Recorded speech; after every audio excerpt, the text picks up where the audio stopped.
प्रवीण गायकवाड यांच्या हल्ल्याचा भारतीय जनता पार्टीचा काही संबंध नाही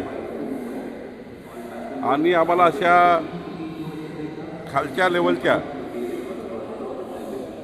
कृत्य करणे हे भाजपच्या रक्तात नाही।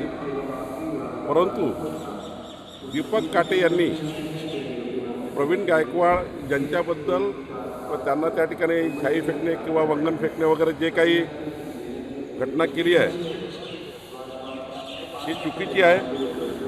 दीपक काटेंनी केलेलं कृत्य चुकीचं आहे, त्याच्यावर पोलिसांनी कारवाई केली पाहिजे आणि आमचा वगैरे फार संबंध नसतो।